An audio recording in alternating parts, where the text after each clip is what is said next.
Hello, this is Niharika Kaushik and you watching the GK tutorial channel. आज मैं आप सभी के लिए मुगल एम्पायर से रिलेटेड VBA एमसीक्यूज लेकर के आई हूं, जो कि आपके हर तरह के एग्जाम्स के लिए काफी ज्यादा यूजफुल है। तो इस वीडियो को आप लास्ट तक जरूर देखिएगा। जैसे कि हमारा फर्स्ट क्वेश्चन है कि बाबर ने कितनी बार भारत पर चढ़ाई किया था, और ये क्वेश्चन काफी ज्यादा इंपॉर्टेंट है क्योंकि कई बार एसएससी, रेलवे वगैरह के एग्जाम से ये क्वेश्चन पूछे जा चुके हैं। इस क्वेश्चन का राइट आंसर है हमारा ऑप्शन ए, 5 बार। बाबर ने भारत पर 5 बार चढ़ाई की थी, 5 बार आक्रमण किया था। Got it. Your next question, Babur ने किस युद्ध में पहली बार तोप का इस्तेमाल किया था? ये क्वेश्चन भी काफी ज्यादा इंपॉर्टेंट है और इसका आंसर है हमारा बी, पानीपत। पानीपत का जो प्रथम युद्ध था, जो कि 21 अप्रैल 1526 ईस्वी में हुआ था बाबर और इब्राहिम लोदी के बीच। इस युद्ध में बाबर ने पहली बार तोप का इस्तेमाल किया था और तोप की यूज करने के कारण ही बाबर इस युद्ध में विजयी भी हुआ था। So option B is correct. Next question, Jahangir के बाद सिंहासन पर कौन बैठा? और इसका हमारा राइट आंसर है ऑप्शन डी, शाहजहां। शाहजहां बैठे थे जहांगीर के बाद सिंहासन पर। ओके।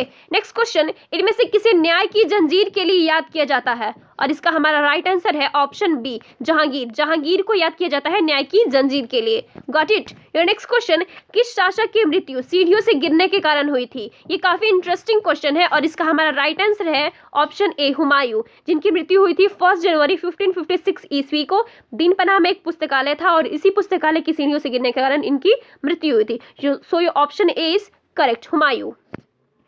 नेक्स्ट, जहांगीर के शासनकाल को क्या कहा जाता है? यहाँ पे कुछ एक ऑप्शंस दिए हुए हैं, जैसे कि हमारा ऑप्शन ए है हिंदी साहित्य का स्वर्णकाल। तो ये कहा जाता है अकबर के शासनकाल को। ओके, अकबर के शासनकाल को कहा जाता है हिंदी साहित्य का स्वर्णकाल। और जो हमारा ऑप्शन बी है चित्रकला का स्वर्णकाल, इसे ही कहा जाता है जहांगीर के शासनकाल को। ओके। और जो हमारा ऑप्शन सी है स्थापत्य कला का स्वर्ण युग, ये कहा जाता है शाहजहां के शासनकाल को। सो इस क्वेश्चन का राइट आंसर है हमारा option B. Okay. Next question, किसने जजिया कर को पुनः लागू किया था? ये क्वेश्चन काफी ज्यादा इंपॉर्टेंट है। सबसे पहले तो हम ये जान लेते हैं कि जजिया आखिर होता क्या है। तो जजिया एक प्रकार का धार्मिक कर होता था जो कि मुस्लिम राज्य में रहने वाले गैर मुस्लिम जनता से वसूल किया जाता था, क्योंकि मुस्लिम राज्य में केवल मुस्लिम जनता को ही रहना अलाउ था। अगर कोई गैर मुस्लिम जनता उस राज्य में रहता था तो उसे ये कर चुकाना होता था। इस कर को देने के बाद ही वो जो गैर मुस्लिम जनता थी वो उस इस्लामिक राज्य में रहकर अपने धर्म का पालन कर सकती थी। तो इस कर को अकबर ने समाप्त कर दिया था। इस कर को अकबर ने समाप्त कर दिया था 1564 ईस्वी में, बट औरंगजेब ने इस कर को पुनः लागू कर दिया था 1679 में। ओके, सो ये option C is correct. Aurangzeb ने ही इस कर को पुनः लागू कर दिया था। नेक्स्ट क्वेश्चन, निम्न में से किस शासक ने तीर्थ यात्रा कर समाप्त कर दिया था? यहाँ पर मे की जगह पर नहीं होगा। किस शासक ने तीर्थ यात्रा कर को समाप्त किया था? तो वो था अकबर। अकबर एक धार्मिक प्रवृत्ति का शासक था जो कि काफी अच्छे अच्छे काम करता था, इसी ने तीर्थ यात्रा कर को समाप्त कर दिया था। So option D is correct. Next question, किस मुगल शासक का मकबरा भारत में नहीं है? बाबर का, जहांगीर का, या दोनों का, या किसी का नहीं? तो मैं बताती हूँ कि इसका राइट आंसर है ऑप्शन सी, बाबर और जहांगीर, इन दोनों का ही मकबरा भारत में नहीं है। जो बाबर है उसका मकबरा है काबुल जो कि पाकिस्तान में है, और जहांगीर जिसका मकबरा है लाहौर में। तो इन दोनों का ही मकबरा भारत में नहीं है। सो ये option C is correct.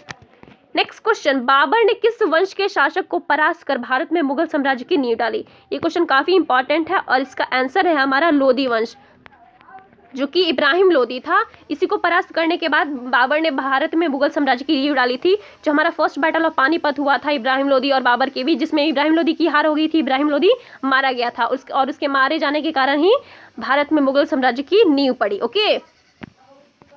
Next question, Mughal सल्तनत का अंतिम शासक कौन था? ये क्वेश्चन काफी ज्यादा इंपॉर्टेंट है, कई बार एग्जाम्स में क्वेश्चंस पूछे जा चुके हैं और इसका हमारा राइट आंसर है ऑप्शन डी, बहादुर शाह जफर, जो कि मुगल सल्तनत का अंतिम शासक था। नेक्स्ट क्वेश्चन, किस युद्ध से भारत में मुगल राज्य की नींव पड़ी? ये भी काफी इंपॉर्टेंट है और मुझे लगता है कि इसका आंसर आप सभी को पता हो जाना चाहिए, क्योंकि इससे रिलेटेड मैं कई सारे क्वेश्चन को बना चुकी हूँ। Okay, so option C is correct. Panipat का जो फर्स्ट बैटल था जो कि 21 अप्रैल 1526 में हुआ था, इसी से भारत में मुगल साम्राज्य की नींव पड़ी थी, क्योंकि इसमें इब्राहिम लोदी की हार हो गई थी और बाबर की विजय हुई थी। Okay, so option C is correct. Next question, किस शासक के द्वारा ग्रैंड ट्रंक रोड का निर्माण किया था? ये क्वेश्चन काफी ज्यादा इंपॉर्टेंट है। ग्रैंड ट्रंक रोड, जिसे हम लोग GT रोड भी कहते हैं, ये रोड किसके द्वारा बनाया गया था, किस शासक के द्वारा? तो वो थे शेरशाह सूरी। शेरशाह सूरी के द्वारा इस शासन का निर्माण किया गया था। ओके, और ये जो जीटी रोड है वो साउथ एशिया का लॉन्गेस्ट और ओल्डेस्ट रोड्स में से एक है, जो कि इंडियन सब कॉन्टिनेंट्स को जोड़ने का काम करता है। और ये जो रोड है ये हावड़ा के वेस्ट में जो बांग्लादेश है उसके चटगांव से स्टार्ट होता है और पाकिस्तान के लाहौर से होते हुए अफगानिस्तान में काबुल तक जाता है। तो इतना बड़ा रोड है, लॉन्गेस्ट रोड है ये। इसका निर्माण कराया था शेरशाह सूरी ने। Option A is correct. Next, Babur के पिता उमर शेख मिर्जा कौन से राज्य के शासक थे? इससे एक और क्वेश्चन भी अराइज हो सकता है कि बाबर के पिता का क्या नाम था? तो उमर शेख मिर्जा नाम था। और एक किस राज्य के शासक थे? तो ये थे फरगाना राज्य के शासक। Option B is correct. Next question, महान संगीतज्ञ तानसेन किस दरबार से संबंध रखते थे? तो इसका हमारा राइट आंसर है ऑप्शन डी अकबर। अकबर के दरबार से संबंध रखते थे। ओके। नेक्स्ट क्वेश्चन, मुगल वंश की मुख्य राजभाषा क्या थी? और वो थी हमारी फारसी। फारसी थी मुगल वंश की मुख्य राजभाषा। ओके। नेक्स्ट क्वेश्चन, इतिहासकारों ने राष्ट्रीय सम्राट का दर्जा किसे दिया है? किसे दिया है? और इसका हमारा राइट आंसर है ऑप्शन बी अकबर को। ओके, अकबर को राष्ट्रीय सम्राट का दर्जा दिया। Option B is correct.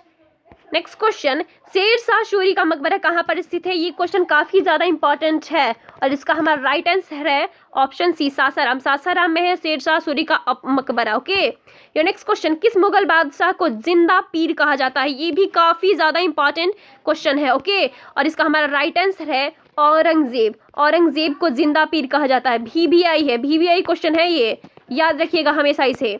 Next question, किस शासक के समय में मलिक मोहम्मद जायसी ने पद्मावत की रचना की? पद्मावत काफी ज्यादा फेमस ये रचना है, हाल ही में अभी मूवी भी आई है पद्मावती। तो किसके समकालीन थे मोहम्मद जायसी? तो वो थे शेरशाह सूरी के समकालीन। मोहम्मद जायसी, मलिक मोहम्मद जायसी जो थे वो शेरशाह सूरी के समकालीन थे। उसी के शासनकाल में इन्होंने पद्मावत की रचना की थी। Okay, so option A is correct. So आज की इस वीडियो में बस इतना ही। उम्मीद करती हूँ कि आज का ये वीडियो आप सभी के लिए काफ़ी ज़्यादा हेल्पफुल होगा, आप सभी को पसंद आया होगा। तो इस वीडियो को एक लाइक ज़रूर कीजिएगा। अगर नए हैं तो हमारे चैनल को सब्सक्राइब करना बिल्कुल ना भूलिएगा। मिलते हैं नेक्स्ट वीडियो में। ओके।